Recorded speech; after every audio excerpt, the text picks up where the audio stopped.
Dans une société où les mots « responsabilité » et « transparence » résonnent comme des échos lointains, le Cameroun semble figé dans un cycle inquiétant d'inaction et d'indifférence. Une indifférence qui n'est pas celle des seuls dirigeants, mais aussi de la population elle-même. Car comment espérer un changement lorsque ceux qui souffrent le plus choisissent le silence? Aristide Monod, dans une prise de parole aussi incisive que révélatrice, s'est attaqué à une vérité amère. La responsabilité des dirigeants n'existe que dans une société qui la réclame. Or, au Cameroun, cette exigence semble avoir cédé la place à une routine où les scandales financiers s'empilent, les enquêtes piétinent et les réponses se font attendre. Le peuple, lui, observe, mais n'agit pas. C'est là que réside le cœur du problème. Il y a dans cette réflexion un constat fondamental. Une population qui se contente d'être spectatrice ne peut être considérée comme un peuple engagé. Elle devient alors complice, malgré elle, d'un système qui se nourrit de sa passivité. La véritable question qui se pose est simple. À quel moment les Camerounais, dans leur ensemble, décideront-ils de demander des comptes à leurs dirigeants?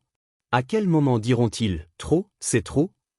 Prenons un exemple frappant, le football. Dans un pays où ce sport est presque une religion, il est facile de s'en servir comme un outil d'apaisement. Le ballon roule, les cris d'encouragement s'élèvent dans les rues, et pendant ce temps, des questions essentielles restent sans réponse. L'eau potable, l'accès aux soins, l'éducation, autant de besoins fondamentaux qui devraient constituer des priorités absolues. Mais au lieu de cela, les ressources publiques se diluent dans des projets douteux, dans des poches invisibles, sans que personne ne s'en émeuve vraiment. Le football, pourtant, aurait pu être un moteur de développement social. Dans d'autres nations, ce sport est un levier pour construire des infrastructures modernes, créer des emplois et renforcer l'unité nationale. Au Cameroun, il devient un écran de fumée, détournant l'attention des véritables priorités. C'est là un échec monumental de gouvernance, mais aussi un symptôme d'une société qui refuse de poser les bonnes questions. Si l'on creuse davantage, on découvre que cette dérive n'est pas nouvelle. Elle trouve ses racines dans des décennies de gestion opaque, marquées par un manque criant de transparence. Sous la présidence de Paul Biya, le Cameroun a vu se succéder des projets ambitieux, mais rarement aboutis. Les entreprises publiques, qui auraient dû être les piliers de l'économie nationale, se sont effondrées les unes après les autres.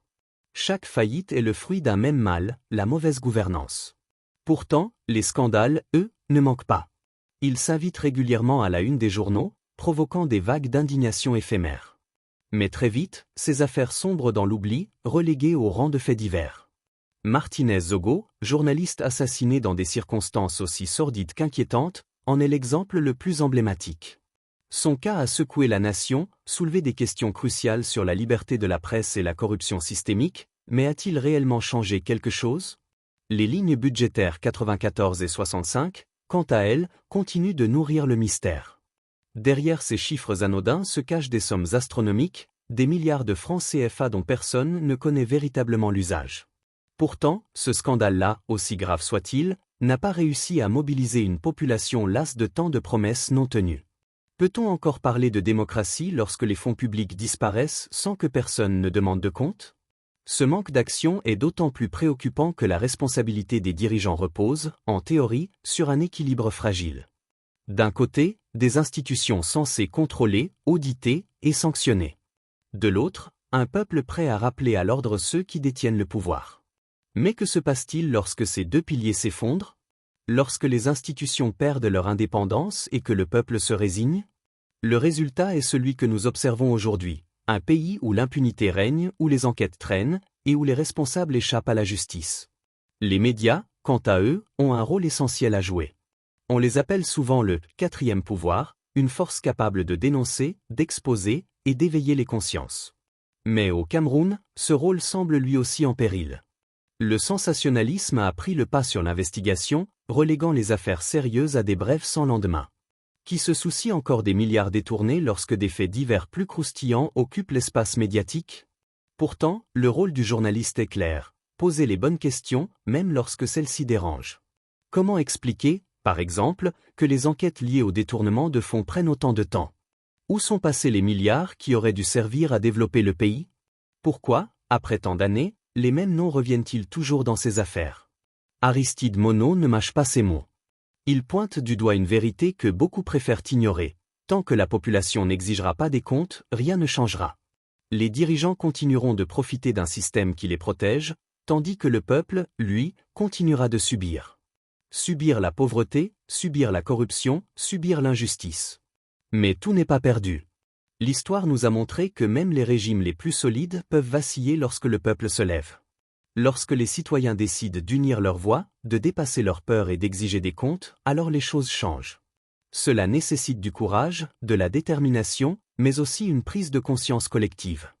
Le Cameroun dispose des ressources nécessaires pour se relever. Il suffit que les Camerounais, dans leur ensemble, réalisent leur pouvoir. Il est temps d'aller au-delà des discours. Il est temps de refuser l'indifférence. Chaque scandale, chaque détournement, chaque injustice doit devenir une raison de se mobiliser. Car ce pays, riche de ses talents et de ses opportunités, mérite mieux. Il mérite une gouvernance transparente, des dirigeants responsables et un peuple engagé. Le message d'Aristide Monod est clair, le changement commence par une question. Une question que chaque Camerounais doit se poser, suis-je prêt à exiger des comptes? Suis-je prêt à devenir acteur du changement, plutôt que spectateur de ma propre vie? La réponse à ces questions déterminera l'avenir du Cameroun.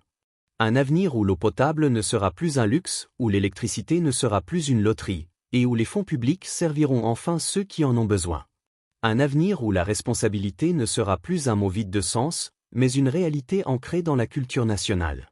En attendant, le Cameroun continue d'avancer, ou plutôt de reculer, au rythme des scandales et des promesses. Mais peut-être, un jour, ce peuple silencieux se lèvera. Peut-être, un jour, il exigera des comptes. Ce jour-là, alors, le Cameroun retrouvera sa dignité.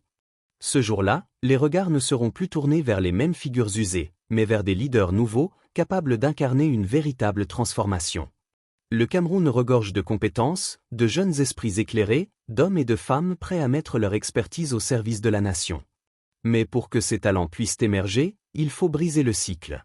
Il faut que les citoyens comprennent que l'indifférence est leur pire ennemi. Car l'indifférence nourrit le système. Elle légitime l'impunité et laisse la porte grande ouverte à toutes les dérives. Comment s'étonner alors que les enquêtes sur les scandales financiers ne débouchent sur rien? Comment croire à la transparence lorsque les institutions censées protéger les intérêts du peuple semblent avoir choisi leur camp?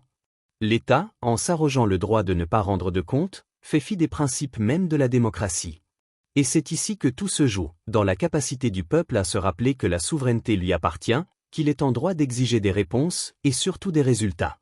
Mais exiger des comptes ne suffit pas. Encore faut-il avoir les outils pour comprendre, pour analyser, pour agir. C'est là que l'éducation joue un rôle déterminant. Une population informée est une population difficile à manipuler. Une population consciente est une population qui refuse la fatalité. Aristide Monod le souligne avec force. Les Camerounais ne manquent pas de potentiel, mais ils doivent prendre conscience de leur pouvoir collectif. Les scandales financiers qui secouent le pays ne sont pas de simples lignes dans les journaux. Ils représentent des hôpitaux non construits, des écoles délaissées, des routes impraticables, des enfants privés d'avenir. Derrière chaque chiffre, chaque milliard disparu, il y a des vies brisées, des familles laissées pour compte, des rêves anéantis. C'est cette réalité qu'il faut marteler, jusqu'à ce qu'elle devienne impossible à ignorer. Et le rôle des médias, dans cette quête de justice, est crucial. Les journalistes doivent redevenir les gardiens de la vérité, ceux qui refusent de se taire, qui osent poser les questions qui fâchent. Ils ne doivent pas se contenter de relayer l'information, mais s'efforcer d'aller au fond des choses, d'exposer les faits, les responsables et les mécanismes de ces dérives. Le journalisme d'investigation doit retrouver ses lettres de noblesse, car sans un quatrième pouvoir fort et indépendant, la démocratie s'affaiblit et le peuple s'égare. Le cas Martinez-Zogo en est un triste exemple. Cet assassinat, loin d'être un fait isolé, est symptomatique d'un système où la vérité dérange, où la transparence menace. Pourtant, au-delà de l'indignation, il est impératif de s'interroger sur les causes profondes de ce drame. Pourquoi un journaliste, qui ne faisait que son travail, a-t-il été réduit au silence? Que révèle ce crime sur l'état actuel du Cameroun? La réponse, encore une fois, se trouve dans cette culture de l'impunité qui gangrène les institutions. Mais tout espoir n'est pas perdu. Le changement est possible, et il commence par une prise de conscience collective. Chaque Camerounais a un rôle à jouer, aussi minime soit-il. En exigeant des comptes, en posant des questions, en refusant la manipulation, chacun contribue à bâtir un avenir meilleur. Un avenir où la justice n'est plus une faveur accordée à quelques-uns, mais un droit pour tous. Aristide Monod nous appelle à l'action, mais aussi à la réflexion. car changer un pays ne se fait pas en un jour. Cela demande de la patience, du courage et une volonté inébranlable. Les Camerounais doivent se rappeler qu'ils sont les architectes de leur propre destin. Ils doivent se lever, non pas pour détruire, mais pour reconstruire. Reconstruire des institutions solides, transparentes et efficaces. Reconstruire une société où chaque citoyen a sa place, où les ressources sont équitablement réparties, où l'État est au service du peuple et non l'inverse. Il est temps de tourner la page, de rompre avec cette culture de l'impunité qui a trop longtemps étouffé le pays.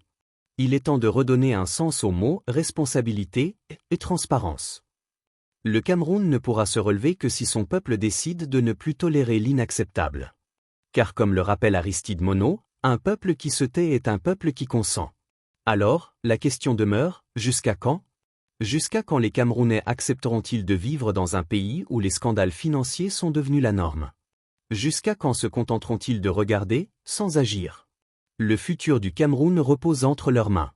Il dépend de leur capacité à dire non à l'indifférence, non à la corruption, non à l'impunité. Le Cameroun mérite mieux. Le peuple camerounais mérite mieux. Et ce changement, aussi difficile soit-il, est à portée de main. Mais il ne viendra pas de l'extérieur. Il viendra de l'intérieur, de cette volonté collective de refuser la fatalité et de reprendre en main le destin du pays. Car comme l'histoire nous l'a appris, lorsqu'un peuple se lève, rien ne peut l'arrêter. Aristide Monod ne fait pas que dénoncer.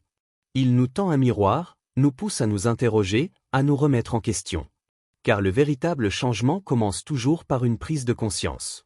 C'est à chacun d'entre nous d'écrire la suite de cette histoire, une histoire qui, espérons-le, sera celle d'un Cameroun réconcilié avec lui-même, fier et debout.